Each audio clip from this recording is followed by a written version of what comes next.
Hello, bakers. Happy New Year. Happy New Year everywhere. Hope you're having a great new year so far.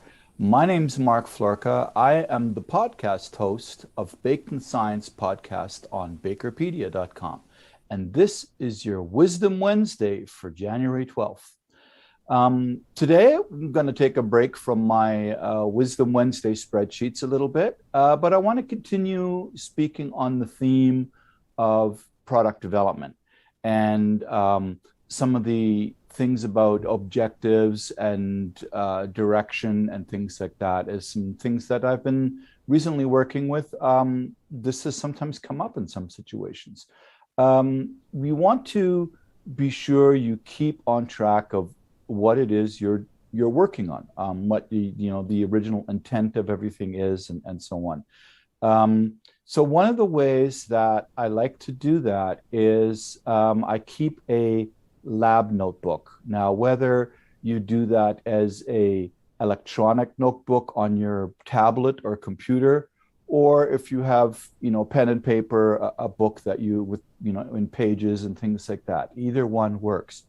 And as you start out with your project, what you want to do each time you have a turn a page or things like that is you want to put the purpose of your project at the top of the page. So if, for example, if I'm working on cookies and I'm looking at different ingredients in cookies for the purpose of a shelf life study, then I want to make sure I put that at the top, right? Is like shelf life study evaluation of various ingredients in cookies. And this way, I don't get distracted by other things so that I might be working on one of the formulas that I might include is, say, a 25% sugar reduction. And so I want to compare the sugar reduced cookie that has, something like, say, fibrosym or maltodextrin or something in it. And I want to compare that cookie with a control that has nothing changed in it, normal sugar, full sugar cookie, for shelf life in terms of crispness or softness or things like that over time. So I don't want to get distracted by, oh, this looks good at 25%. Maybe I should try another one at 50. That's not the purpose of the test right now. The purpose of the test is to simply compare the cookie with some reduced sugar for evaluation against a control. And so this then gives you information to make decisions later on. You start to try and make other additional decisions up front before having the base information. You confuse all of the information then in terms of what it even means, and you start to confuse your objective as far as what you are working on. Are you working on a sugar reduced cookie, or are you working on shelf life comparisons? So, that's one of the things I wanted to make sure that, I help you with that, because that's where we often can get lost in things like that, is that we get distracted. I always say, like, I'm like that dog in the cartoon movie Up. It's like, oh, this is oh, squirrel, right? So it's like, let's not get distracted by all the other things that can be going on, and maintain the focus of what is the primary objective that we are working on. And so that's a great way to do that. And as I mentioned, lab notebook, keep notes. It's worth the time it takes to keep notes as you observe things, as you note things in your mind. Stop and take a moment when it's convenient so that you're not interrupting your process, and jot that down. So it's always good practice to do that, because it's, again, so quickly to get distracted by other things, and that thought is then gone, and all of a sudden you have difficulty finding it again. So it's really good practice to note all of those things so that you can refer back to them, right? And because 4 days later, when you've done a bunch of different trials, and it's kind of like, oh, what was that? What did I see when I did that? And then you can just flip back in your notebook and keep dates on everything in your notebook too.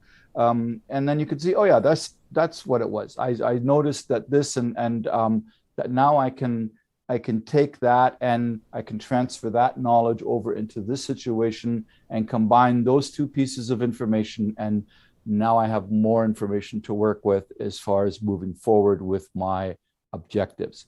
So staying focused is very important in product development. It's one of the key things. We all too often get distracted by many other things. Keep track of all of your tests, your experiments with some type of a prefix name that fits the objective or the subject or things like that. You know, you don't want to call it pretzels if you're working on cookies, right? Even if it's a pretzel-shaped cookies, it just gets confusing to try and find it later, you know, especially 10 months from now. It's like, wasn't that a cookie that I worked on? And then you're searching for cookie everywhere, and you can't find it because you named it pretzel.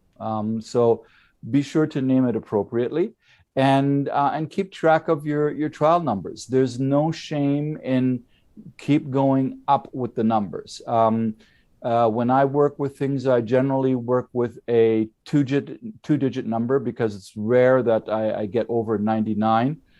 Visually, sometimes I'll do 3-digit. By that, I mean I'll use leading zeros. In other words, my first test will be test number either 01 or 001. And this has multiple reasons.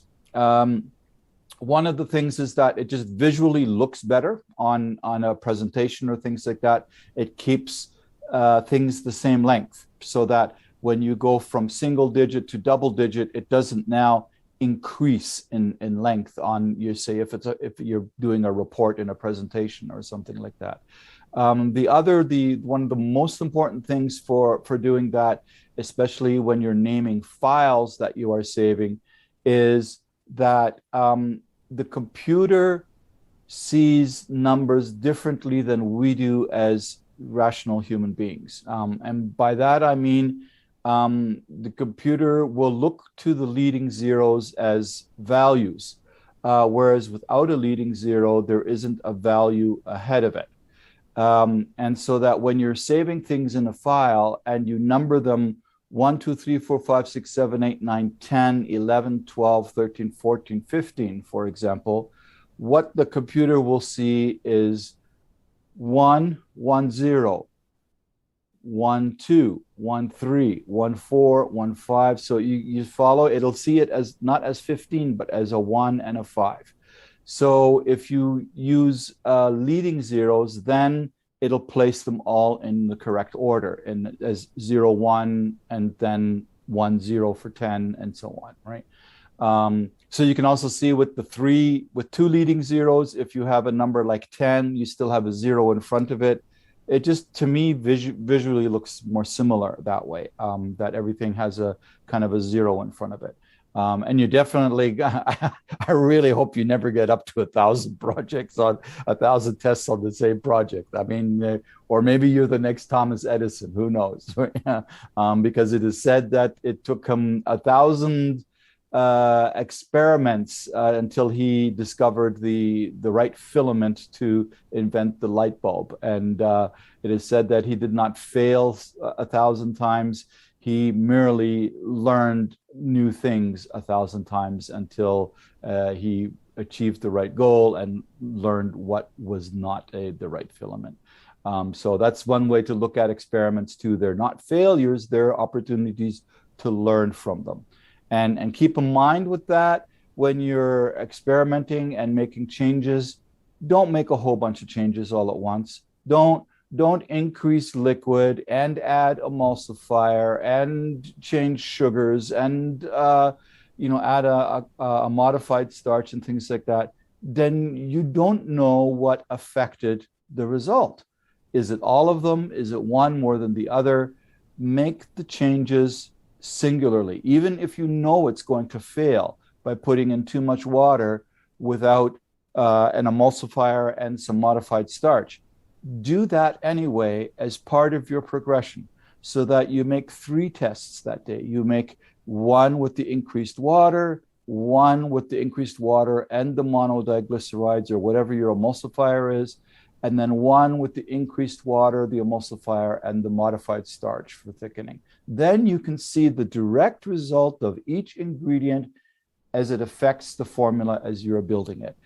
It takes a little bit of extra work, but you learn more from it that way.